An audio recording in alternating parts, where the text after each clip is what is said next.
पिछले लेक्चर में हमने ट्रिग्नोमेट्रिक फंक्शंस का ग्राफ, रेंज, डोमेन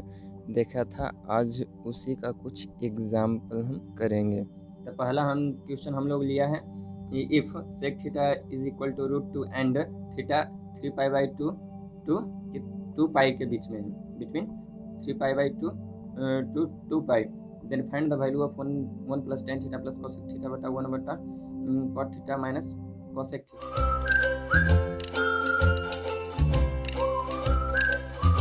ठीक है, तो इसको चलिए सोल्व करते हैं।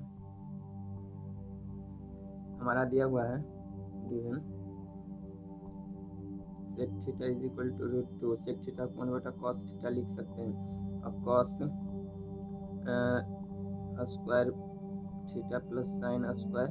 थीटा बराबर 1 होता है, तो cos स्क्वायर, यहाँ से cos थीटा का वैल्यू क्या आ जाएगा 1/√2, यहाँ से साइन थीटा का वैल्यू निकाल लेते हैं प्लस मॉड साइन थीटा का वैल्यू, क्योंकि अगर स्क्वायर किसी पर से हटा रहे हैं तो उसके अंदर हो सकता है माइनस भी वैल्यू हो और पॉजिटिव वैल्यू है, इसलिए स्क्वायर उसको पॉजिटिव कर देता है, इसलिए हमको मॉड लगाना जरूरी है। इसलिए 1 - cos स्क्वायर थीटा, साइन का जब मॉड हटेगा साइन थीटा बराबर तो प्लस माइनस का साइन आएगा, और 1 - कितना cos थीटा 1/√2, यानी √2 का स्क्वायर, तो यानी हो जाएगा 1 ± 1/√2 साइन थीटा। कंडीशन क्या दिया हुआ मेरा, कंडीशन थीटा कितना 3π/2 और 2π के बीच में है, यानी क्वाड्रेंट कैसा हो गया, फोर्थ क्वाड्रेंट हो गया। तो फोर्थ क्वाड्रेंट में cos थीटा और sec थीटा कैसा होता है, पॉजिटिव होता है। बाकी हमारा सारा ट्रिग्नोमेट्रिक रेशियोज कैसा होता है, नेगेटिव होता है। ओके, तो अब देखते हैं साइन थीटा का वैल्यू कैसा आ जाएगा। साइन थीटा का वैल्यू नेगेटिव आ जाएगा -1/√2। अब साइन थीटा से cosec थीटा का वैल्यू निकल आएगा, cosec थीटा कैसा हो जाएगा -√2। और हमारा कहाँ tan का जरूरत है और cot का जरूरत है, तो tan थीटा इक्वल टू क्या हो जाएगा, sine theta by cos theta is equal to कितना हो जाएगा, साइन थीटा कितना है -1/√2 और cos थीटा भी है 1/√2, यानी -1 आ गया हमारा। और हमारा cot का जरूरत है, तो cot क्या होता है 1/tan होता है, तो cot थीटा इक्वल टू -1 आ गया। तब इसको सोल्व करते हैं, 1 + tan theta plus 1 + tan theta plus cosec theta by 1 + cot theta minus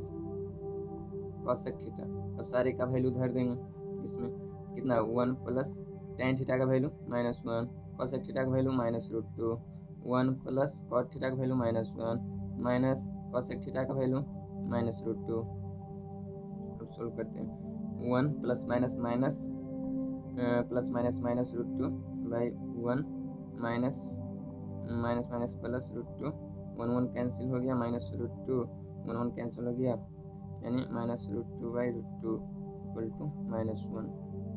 इसका आंसर हमारा कितना आ गया -1। This is our final answer.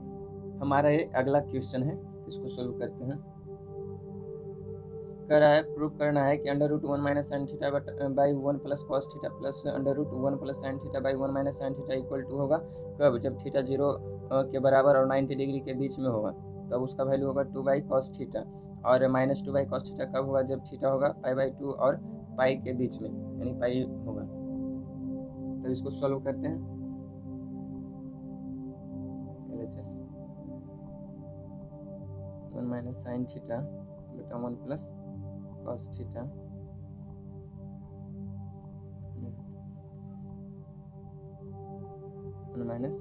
-sin theta. अब क्या करना है हमको, नीचे 1 + cos थीटा है, तो इसके अपोजिट से, मतलब प्लस का साइन है, तो इसके बीच में माइनस का साइन दे के ऊपर नीचे उतना ही से हमको मल्टीप्लाई एंड डिवाइड करना है दोनों में।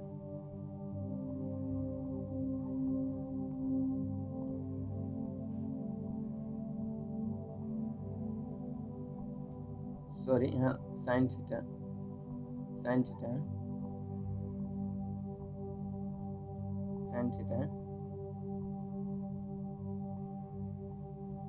साइन थीटा है। अब मल्टीप्लाई करना और डिवाइड भी करना है, तो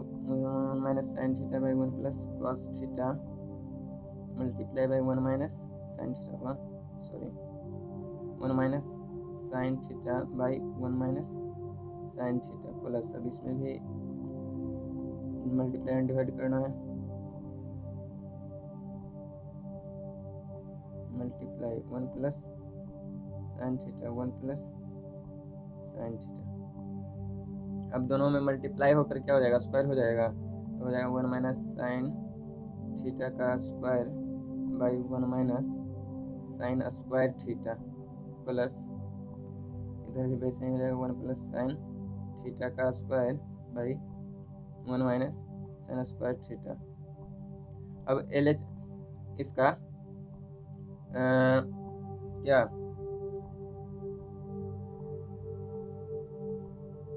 डिनोमिनेटर सेम है, तो इसको एलसीएम ले लेते हैं, under root cos square theta, ये दोनों बाहर निकल आएगा, 1 minus sine theta mod plus ये भी बाहर निकल आएगा 1 प्लस साइन थीटा मॉड। अब कहा क्या करा है, जब थीटा 0 और पाई बाई 2 के बीच में हो, यानी जब थीटा 0 और पाई बाई 0 हो और पाई बाई 2 के बीच में है, तो ऑल ट्रिग्नोमेट्रिक रेशियो कैसा होता है, पॉजिटिव होता है। इसलिए फर्स्ट केस इफ थीटा कैसा हो, 0 हो और पाई बाई 2 के बीच में हो, तब क्या होगा,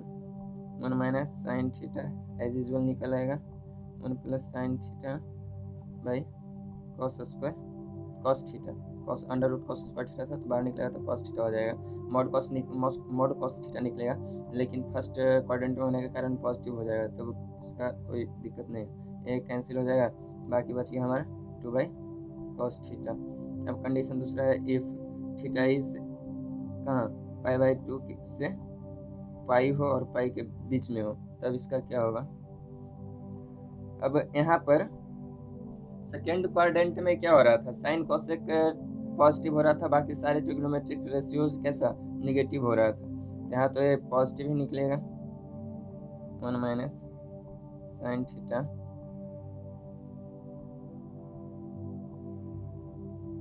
प्लस 1 प्लस साइन थीटा, लेकिन कॉस कैसा हो रहा था, मॉड कॉस निकलेगा, मॉड कॉस थीटा, लेकिन ये तो निगेटिव हो रहा था सेकेंड क्वाड्रेंट में, यानी माइनस कॉस थीटा, यानी साइन साइन कैंसिल हो गया, इधर आ गया -2 बाई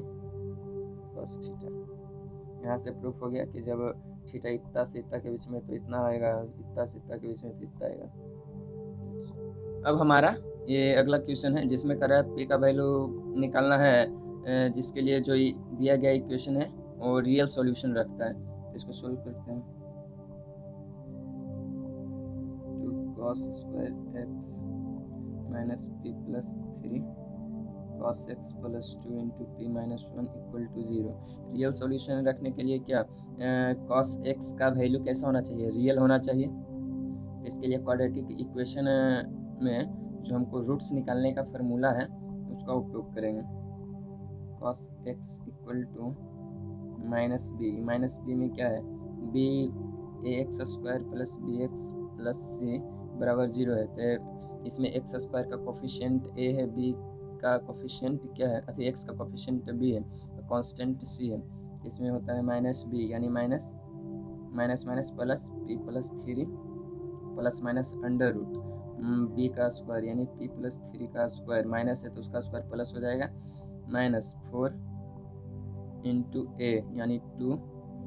इंटू सी यानी 2 पी माइनस 1 बाई 2a, तो 2a की जगह पर कितना है 2 है, इसको सोल्व करते हैं, P plus 3 plus minus under root P square plus 6x plus 9 minus 16p minus minus plus 16 बटा 4 P plus 3 plus minus under root P square minus 10p plus 25 by 4,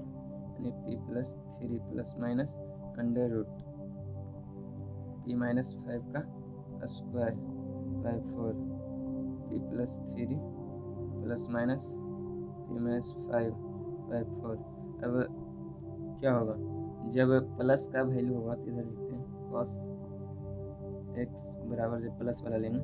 P plus 3 plus P minus 5/4 और इधर जब cos x का value बीच वाला negative वाला लेंगे P plus 3 minus P minus minus plus by 4 P cancel हो गया, यानी कितना आ गया 8/4 यानी 2। ये तो संभव ही नहीं है, क्योंकि कॉस एक्स का रेंज ही होता है -1 से 1 के बीच में, -1 और 1 होगा, इससे ज़्यादा आ गया है, ये तो संभव ही नहीं है। तो इसको सोल्व करते हैं 2p माइनस 2/4 यानी p माइनस 1/2। अब cos x का रेंज क्या होता है, cos x का रेंज होता है -1 से 1 के बीच में। cos x का वैल्यू यहाँ पर क्या है p माइनस 1/2। यहाँ पर हुआ दो वैल्यू आ गया प्लस माइनस, तो प्लस वाला इधर माइनस वाला इधर लिए, तो cos x का इधर तो माइनस वाला वैल्यू में 2 आ गए, तो संभव ही नहीं, क्योंकि रेंज ही इसका इतना होता है, और cos x का जब प्लस वाला वैल्यू लिए तो cos x का इतना होता है। रियल सॉल्यूशन के लिए for real solution cos x -1 से 1 के बीच में होता है, और -1 और 1 भी होता है। तो इसके लिए cos x का वैल्यू यहाँ पर रखा p माइनस 1/2, 2 से दोनों तरफ मल्टीप्लाई हो जाएगा, तब इधर आ जाएगा -2 p माइनस 1 इतना। अब इधर आ जाएगा क्या माइनस माइनस प्लस यानी -1 greater than p less than equal to 2, यानी p का वैल्यू कैसा आ गया p एलिमेंट्स 2 -1 to 2। मल्टीप्लाई हुआ था तो 2 ना हो जाएगा, और यहाँ पर भी 2 था, प्लस में 1 आया तो 3 ना हो जाएगा, इसलिए 3 के बीच में